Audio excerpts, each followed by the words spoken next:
welcome back. Selamat datang kembali di materi tentang masa pendudukan Jepang di Indonesia. Kali ini kita udah sampai di materi tentang pemerintahan pada masa kekuasaan Jepang. Oke, jadi kita bakalan bahas tentang ini di lesson 1 ini. Oke, jadi ada perbedaan mendasar pada sistem pemerintahan antara masa pemerintahan Belanda dan Jepang. Perbedaan yang mendasar itu yang pertama, karena Belanda itu dipimpin oleh pemerintahan sipil seperti yang kita tahu, sedangkan Jepang ini lebih dipimpin oleh militer gitu. Nah, dalam sistemnya ini, dalam melaksanakan tugasnya ini, pemerintahan ini dibagi jadi 3 wilayah kekuasaan militer. Yang pertama itu ada wilayah 1, wilayah 2, dan wilayah 3. Wilayah 1 itu letaknya di Pulau Jawa dan Madura. Dan wilayah ini tuh dipimpin oleh tentara ke-16. Pusatnya di Batavia. Untuk wilayah 2 itu ada Pulau Sumatera. Pulau Sumatera ini dipimpin oleh tentara ke-25. Dan pusatnya ada di Bukit Tinggi. Sedangkan wilayah ketiga ada Pulau Kalimantan, Sulawesi, Bali, Nusa Tenggara Timur, dan Maluku. Dipimpin oleh Armada Selatan kedua dan berpusat di Makassar. Jadi ketika masa kekuasaan Jepang, Indonesia ini dibagi jadi 3 wilayah ini. Wilayah 1, wilayah 2, dan wilayah 3. Jadi pada masa pendudukan Jepang itu terdapat 2 sistem birokrasi. Yang pertama itu ada residen, semacam residen. Jadi dari residen ke atas itu posisinya harus diduduki oleh orang Jepang. Dan orang pribumi itu hanya boleh mengisi dari jabatan bupati ke bawah. Nah, tapi di akhir-akhirnya nanti kita tahu gimana ceritanya gitu. Oke, dan angkatan Panglima Tentara ke-16 di Pulau Jawa itu Letnan Jenderal Hitoshi Imamura, dan kepala stafnya ini adalah Mayor Jenderal Seizaburo Kasaki. Mereka itu mendapatkan tugas untuk membentuk satu pemerintahan militer di Jawa dan yang kemudian diangkat sebagai Gunseikan. Dan staf-staf pemerintahan militer pusat yang disebut Gunseikanbu ini terdiri dari 5 macam departemen. Yang pertama itu ada Departemen Urusan Umum atau dipanggil Sumobu, ada juga Departemen Keuangan atau Zaimubu, ada juga Departemen Perusahaan Industri dan Kerajinan Tangan atau Sangyobu, ada juga Departemen Lalu Lintas atau dipanggil Katsobu, dan Departemen Kehakiman atau Shihobu. Nah, jadi ini adalah 5 pemerintahan atau 5 departemen yang ada di masa pemerintahan Jepang. Nah, akhirnya di bulan Agustus 1942 pemerintahan militer Jepang itu meningkatkan penataan pemerintahan dengan dikeluarkannya Undang-Undang Nomor 27 tentang aturan pemerintahan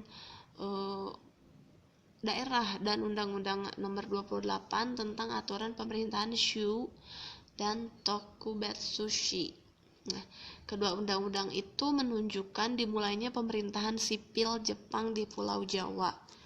Nah, jadi menurut Undang-Undang Nomor 27 ini, seluruh Pulau Jawa dan Madura kecuali Kochi itu daerah istimewa, yaitu Surakarta dan Yogyakarta, dibagi atas tingkatan berikut.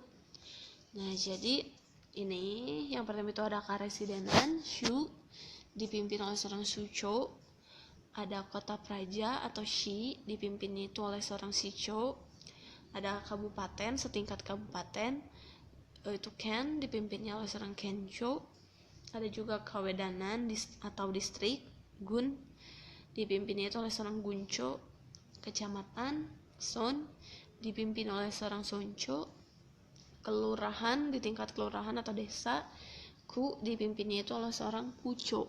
Nah, akhirnya setelah meningkatnya perang Pasifik, terus itu mau melemahkan angkatan perang Jepang ini mengubah sikapnya terhadap negeri jajahannya. Akhirnya di depan sidang istimewa ke-82 yang terjadi 16 Juni 1943, parlemen di Tokyo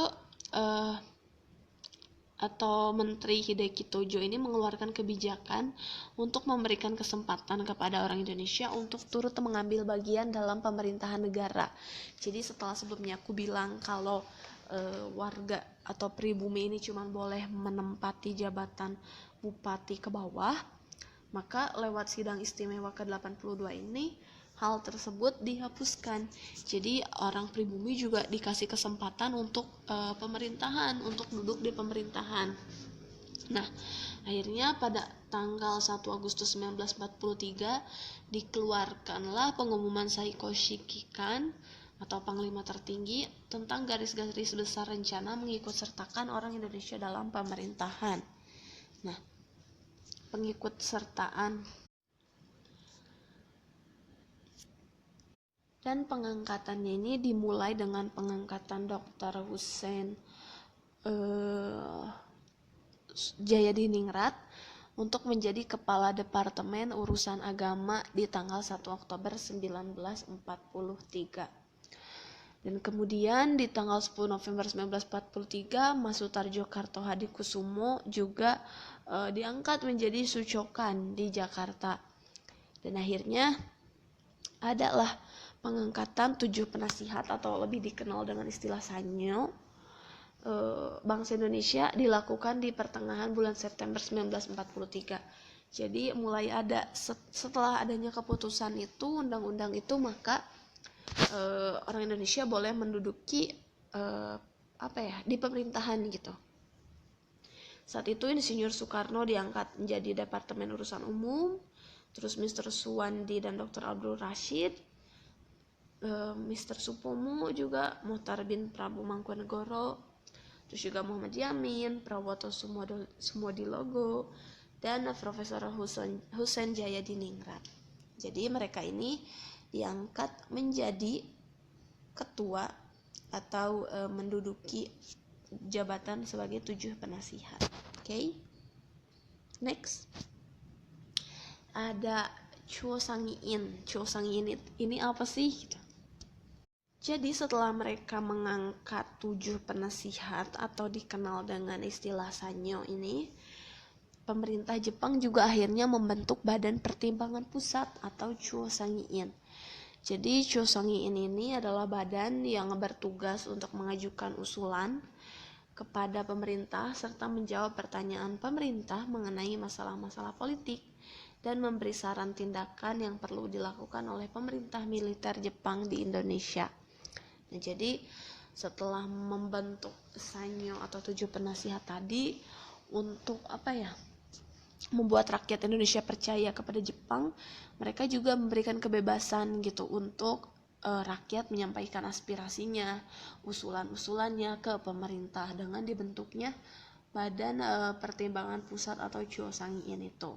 Nah, jadi itulah dia gimana sih keadaan pemerintahan di zaman pendudukan Jepang.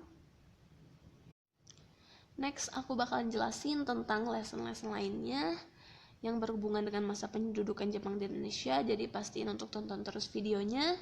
Jangan lupa juga share, like, dan subscribe. Oke, segitu dulu aja dari aku. Sampai ketemu di lesson berikutnya. Bye-bye.